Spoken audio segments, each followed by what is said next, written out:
Halo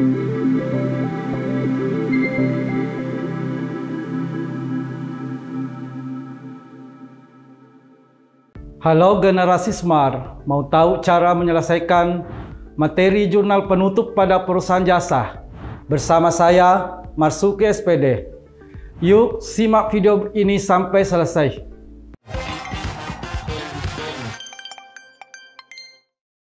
Generasi Smart, tujuan pembelajaran kali ini adalah agar dapat menyusun jurnal penutup pada perusahaan jasa dengan teliti dan tepat.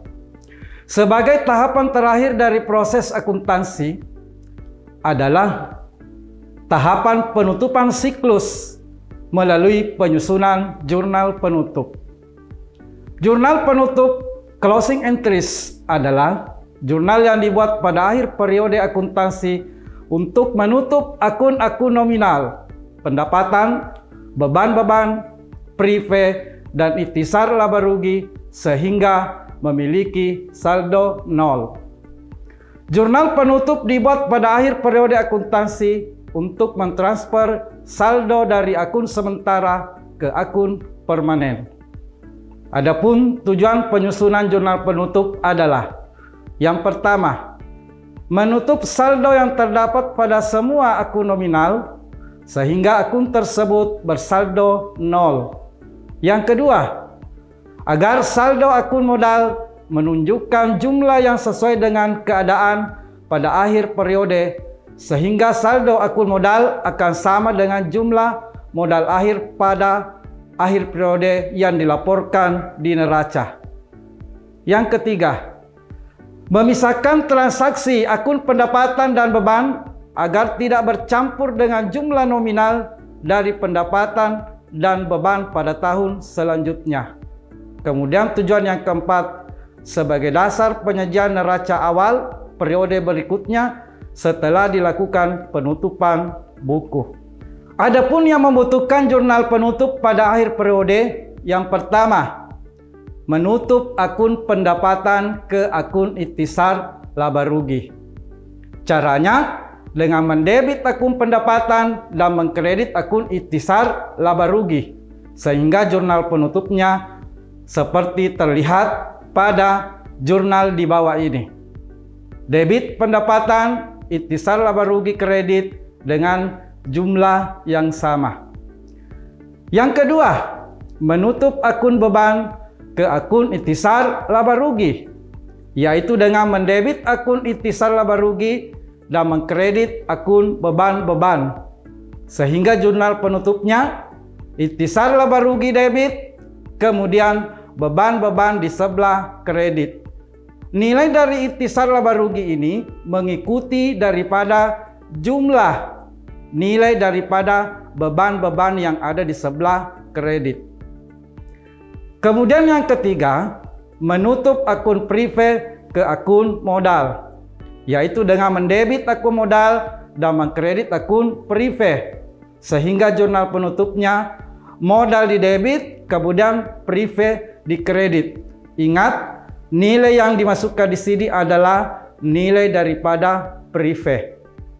Kemudian yang keempat, yang menjadi akun yang ditutup pada akhir periode, yaitu menutup akun laba atau rugi perusahaan ke akun modal, yaitu dengan mendebit akun ikhtisar laba rugi dan mengkredit akun modal pada saat perusahaan memperoleh laba. Namun ketika perusahaan menderita kerugian, maka jurnal penutupnya mendebit akun modal, kemudian mengkredit akun ikhtisar laba rugi, sebagaimana jurnal umum di bawah ini.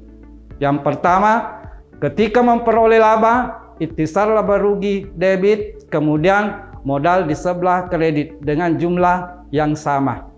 Sebaliknya, ketika perusahaan menderita kerugian, jurnal penutupnya modal debit, kemudian ikhtisar laba rugi kredit dengan jumlah yang sama.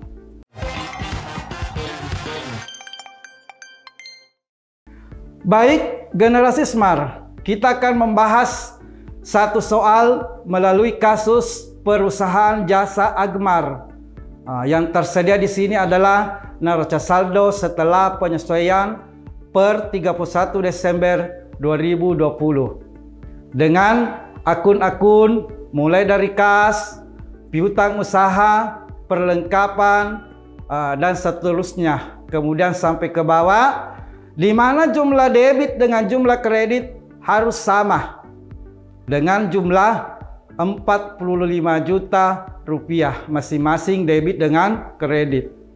Nah, berdasarkan konsep yang telah dipelajari sebelumnya untuk menjawab kasus di atas, maka ada 4 hal tadi yang membutuhkan penutupan atau jurnal penutup.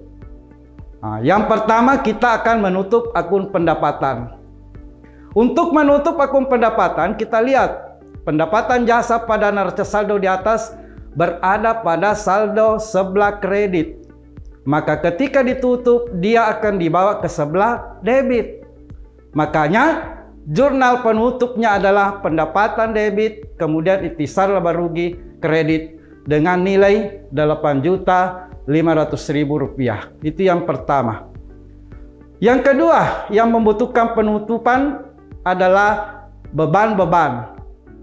Ketika kita melihat saldo normal daripada beban-beban, apakah itu beban gaji, beban listrik, dan lain-lain sebagainya, dia berada pada sebelah debit. Ya, untuk menolkan daripada nilainya, maka dia akan dibawa ke sebelah kredit dengan mendebit ikhtisar laba rugi. Sehingga kelihatan ikhtisar laba rugi debit, kemudian kredit beban gaji, beban listrik, air dan telepon, beban administrasi dan umum, beban perlengkapan dengan nilai masing-masing seperti yang terlihat.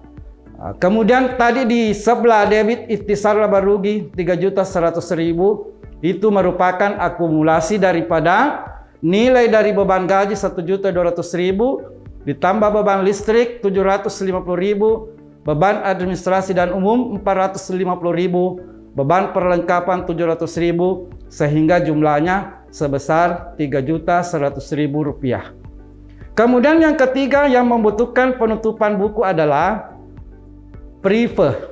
Prive saldo normalnya berada pada sebelah debit. Maka ketika dia akan ditutup dibawa ke sebelah kredit. Prive ini ditutup ke akun modal. Modal di sebelah debit karena modal berkurang dipengaruhi oleh adanya prive, dalam hal ini pengambilan pribadi. Jadi ingat tadi sudah disampaikan sebelumnya bahwa pada penutupan akun prive, nilai yang diambil adalah nilai daripada prive tersebut. Kemudian yang keempat atau yang terakhir yang membutuhkan penutupan. Di sini karena perusahaan memperoleh laba, ya, maka ikhtisar laba rugi berada di debit, kemudian yang ada di kredit adalah modal dengan nilai Rp5.400.000. Ini diperoleh dari, ya, jumlah pendapatan tadi, pendapatan jasa ada di penutupan yang pertama sebesar Rp8.500.000. Kemudian jumlah beban-beban tadi Rp3.100.000. Untuk mencari atau memperoleh labanya, maka pendapatan dikurangi dengan beban-beban sebesar Rp5.400.000.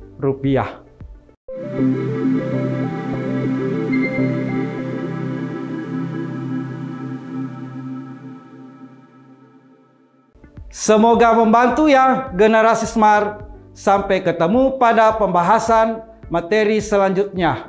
Salam Smart School, generasi Smart berkarakter cerdas Ki.